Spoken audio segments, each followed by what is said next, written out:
सुन सुन महिमा गुरु प्यारे की, हुई मैं दरस दीवानी रे भला, हुई मैं दरस दीवानी रे। सुन सुन महिमा गुरु प्यारे की, धाय धाय चरणन में धाई, धाय धाय चरणन में धाई, परगट रूप दिखानी रे भला, परगट रूप दिखानी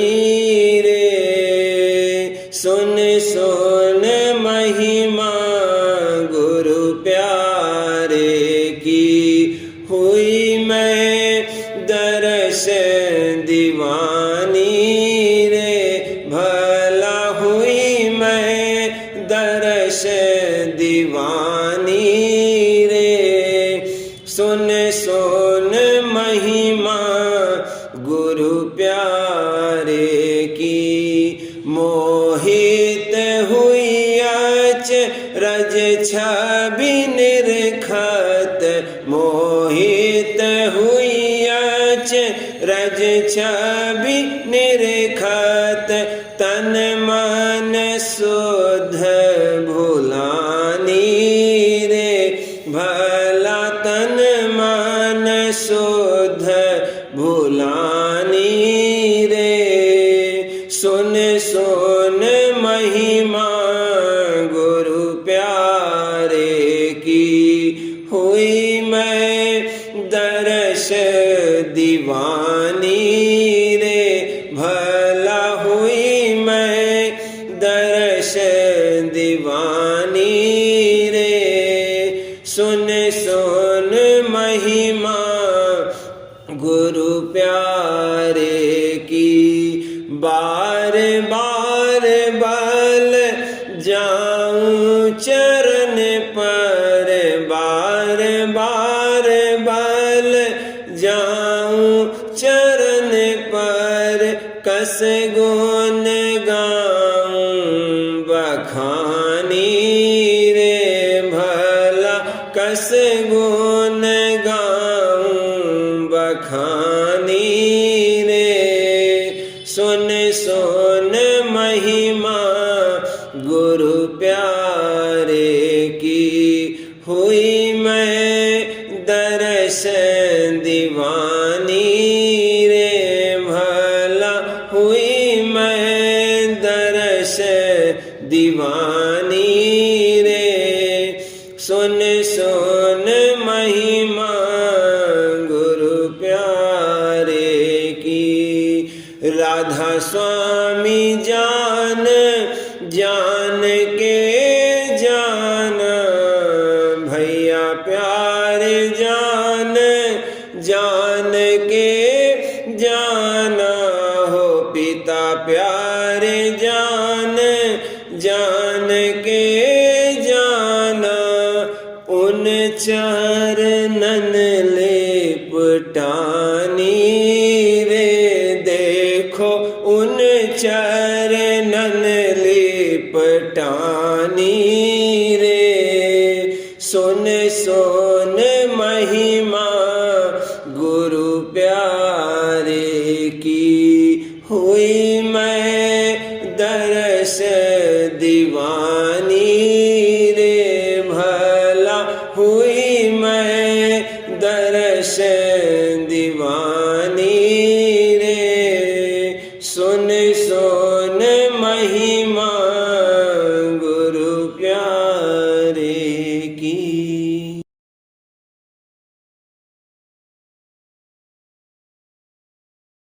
मेरे सतगुरु दाता प्यारे, मेरे सतगुरु दाता, देखत रहूं रूप मन भावन, देखत रहूं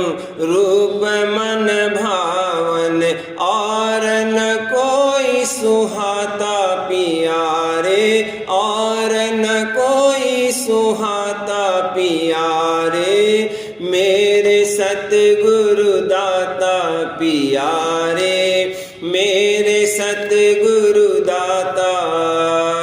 पावत रहूं अमी परसादी, पावत रहूं अमी परसादी हो, पावत रहूं अमी परसादी।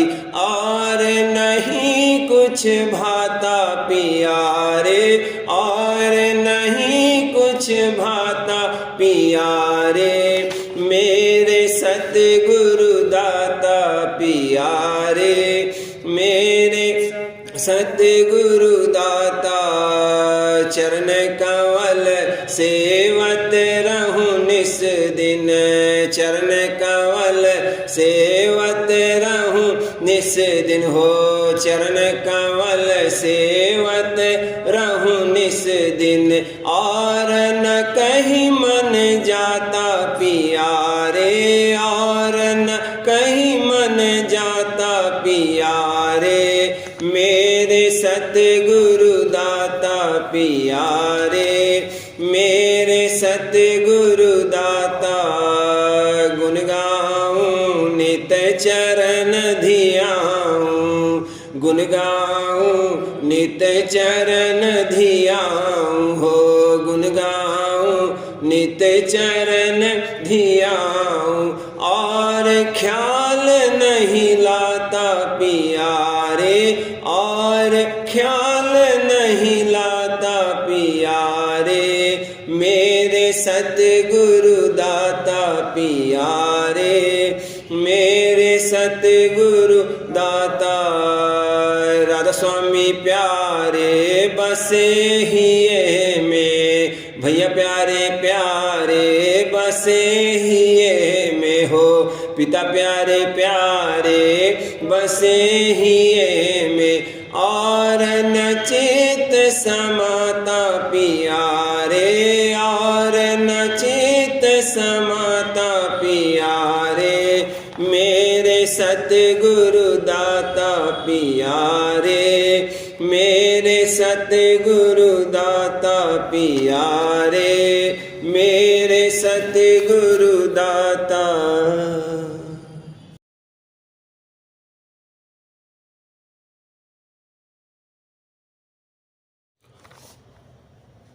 प्रेम पत्र दूसरा भाग, सफ़ा 33 दफ़ा 16।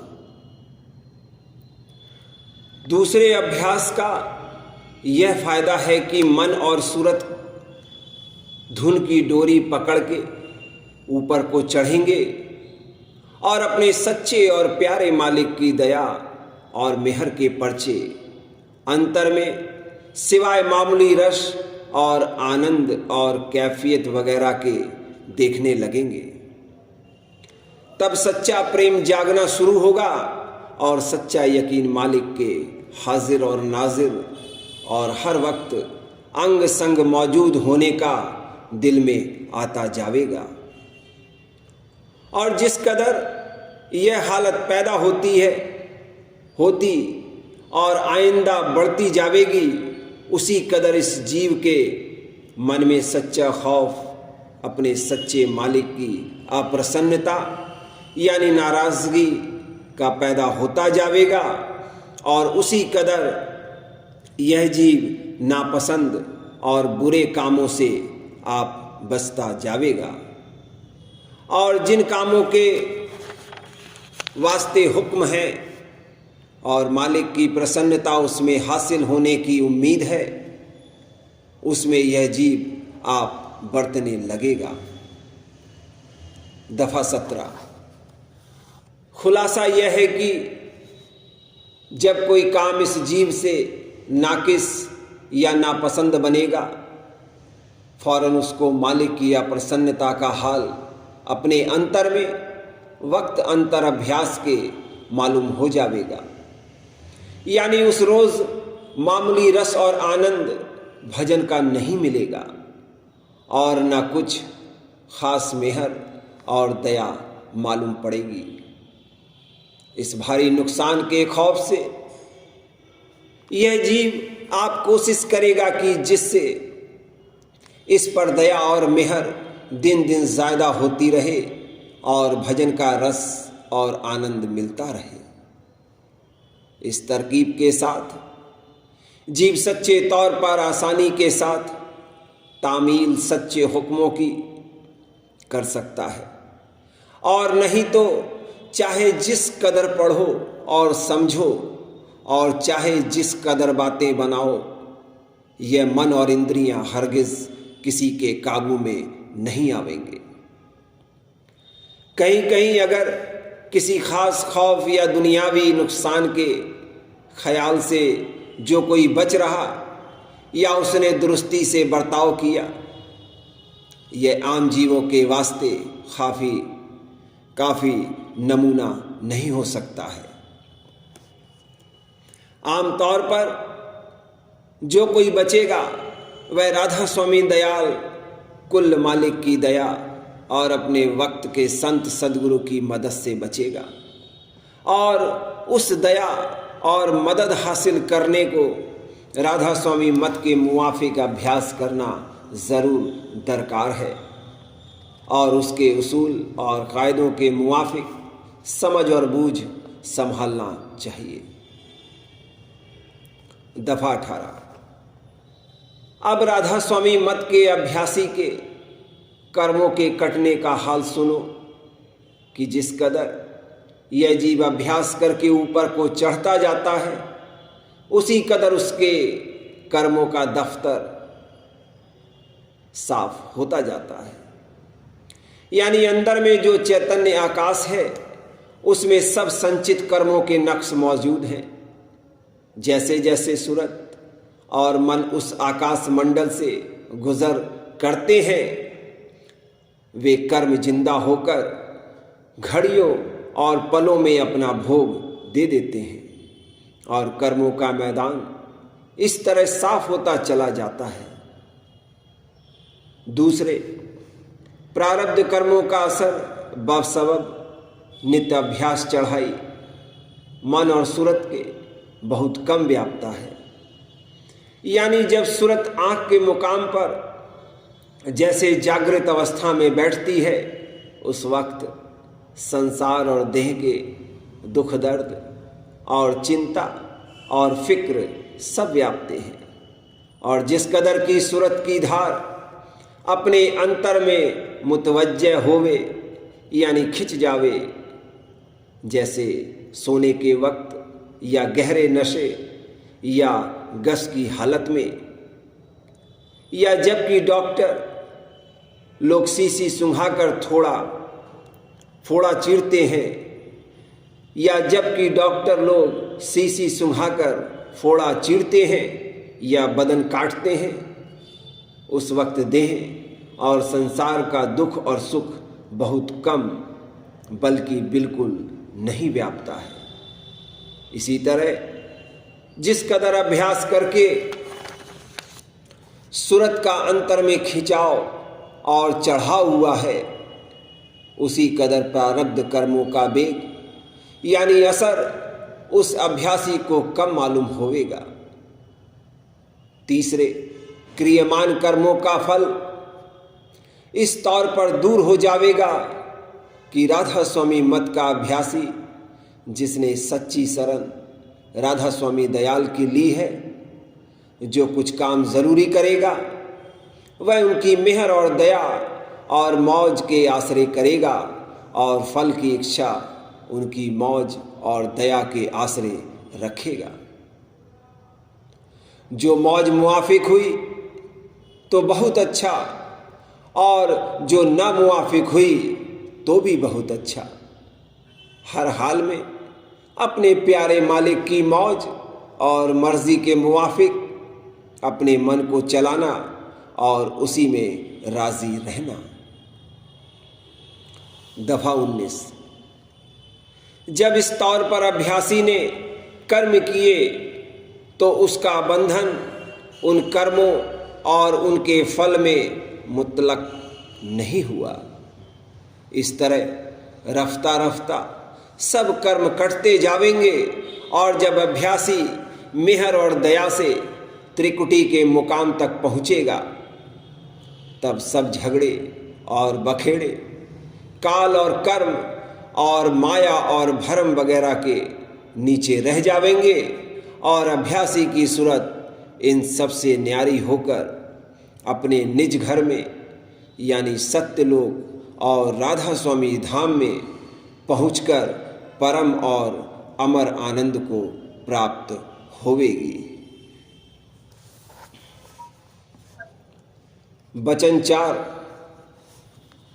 होशियार करना राधा स्वामी मत के अभ्यासियों को वास्ते संभाल अपने मन और इंद्रियों के और दुरुस्ती से करने अभ्यास के अपने अंतर में। दफा 1, जो लोग की राधा स्वामी मत में शामिल हुए हैं उनको चाहिए कि जिस कदर बन सके मन के विकारों में ना बढ़ते और अपना भजन और ध्यान होशियारी के साथ करें कि जिसमें मन दुनिया के ख्यालों में बहता न फिरे और थोड़ी देर को ज़रूर एकाग्र होकर शब्द या स्वरूप में लग जावे और थोड़ा बहुत रस और आनंद अंतर में पावे। दफा 2, जो इस कदर होशियारी नहीं की जावेगी कि थोड़ा बहुत मन एकाग्र होकर अभ्यास में लगे तो अंतर में भी रस नहीं आवेगा और ना कुल मालिक राधा स्वामी दयाल की दया का पर्चा अंतर में मिलेगा, क्योंकि राधा स्वामी दयाल का वचन है कि जो कोई मन के विकारों में बढ़तेगा वे उसका संग नहीं दे सकते यानी कुछ मदद नहीं कर सकते। दफा 3, मन के विकारों से मतलब यह है कि पांचों दूत अहंकार, काम, क्रोध, लोभ, मोह के साथ और 10 इंद्रियों की तरंगों में निडर और निलज्ज होकर और ज़रूरी और फिजूल चाहों का फर्क ना करके वे तकल्लुफ बर्ताव करना। अब इन विकारों का थोड़ा सा हाल लिखा जाता है। 1, अहंकार का अंग। इस अंग की जड़ वहीं समझनी चाहिए जहां से कि अहं शब्द का ज़हूर हुआ। यह अंग सबसे ज़बर है और सबसे पीछे इसका पूरा अभाव होगा। 5, मान और बड़ाई की चाह हर एक के दिल में इसी अंग के सबब से पैदा होती है। 6, संतों ने कहा है कि हर एक आदमी के मन में अनेक तरह के मान धसे रहते हैं, जैसे 1, जात पात का अहंकार, 2, खानदान यानी घराने का अहंकार, 3, धन और हुकूमत का अहंकार, 4, विद्या और हुनर का अहंकार, 5, रूप, जेवर और पोशाक और सवारी वगैरह का अहंकार, 6, देह, बल और कुटुंब और बिरादरी का अहंकार, 7, कौम की बढ़ाई का अहंकार, 8, बुद्धि, चतुराई और गुण का अहंकार, 9, औलाद और नौकर चाकरों का अहंकार, 10, मकान और जायदाद का अहंकार, 11, इज्जत और हुर्मत का अहंकार, 12, बुजुर्गों की अमीरी और बड़ाई का अहंकार, 13, राजों और अमीरों और साहूकारों और बड़े आदमियों से दोस्ती और जान पहचान होने का अहंकार, 14, बैराग और त्याग का अहंकार और 15, अभ्यास का अहंकार वगैरह वगैरह। दफा 7। जब तक ये मन से दूर ना होंगे या किसी कदर ढीले नहीं पड़ेंगे, तब तक सच्चे मालिक और सद्गुरु के चरणों में सच्ची दीनता और सच्चा प्रेम मन में नहीं आवेगा। इस वास्ते हर एक आदमी को चाहिए कि जहाँ तक बन सके सद्गुरु और उनके सत्संग से निष्कपट होकर दीनता के साथ बर्ताव करें तो कुछ फायदा परमार्थी प्राप्त होगा। और इसी तरह अभ्यास के समय अंतर में भी दीनता के साथ भजन और ध्यान में लगे, तब अंतर में रस आवेगा। मान मद त्याग करो गुरु संग, मान मद त्याग करो गुरु संग। जब लग सजनी मान न छोड़ो, जब लग सजनी मान न छोड़ो। तब लग रहो तुम तंग, तब लग रहो तुम तंग। मान मद त्याग करो गुरु संग। कर्म भरम जब लग नहीं छूटे, कर्म भरम जब लग नहीं छूटे। नहीं धारो गुरु रंग, नहीं धारो गुरु रंग। मान मद त्याग करो गुरु संग। बैर ईर्षा नित्य सतावे, बैर ईर्षा नित्य सतावे। करत रहो तुम सबसे जंग, करत रहो तुम सबसे जंग। मान मद त्याग करो गुरु संग। याते कहना मान पियारी, याते कहना मान पियारी। सीखो भक्ति ढंग, सीखो भक्ति ढंग। मान मद त्याग करो गुरु संग। दीन होए गुरु सरनी आओ, दीन होए गुरु सरनी आओ। चित से चेत करो सत्संग, चित से चेत करो सत्संग। मान मद त्याग करो गुरु संग। गुरु भक्ति की रीत संभालो, गुरु भक्ति की रीत संभालो। धुन में सुरत लगाओ उमंग, धुन में सुरत लगाओ उमंग। मान मद त्याग करो गुरु संग। नित्य अभ्यास करो अस कोई दिन, नित्य अभ्यास करो अस कोई दिन। प्रेम बसे तुम्हरे अंग अंग, प्रेम बसे तुम्हरे अंग अंग। मान मद त्याग करो गुरु संग। राधा स्वामी मेहर से सुरत चढ़ावे, राधा स्वामी मेहर से सुरत चढ़ावे। होए करम सब भंग, होए करम सब भंग। मान मद त्याग करो गुरु संग, मान मद त्याग करो गुरु संग।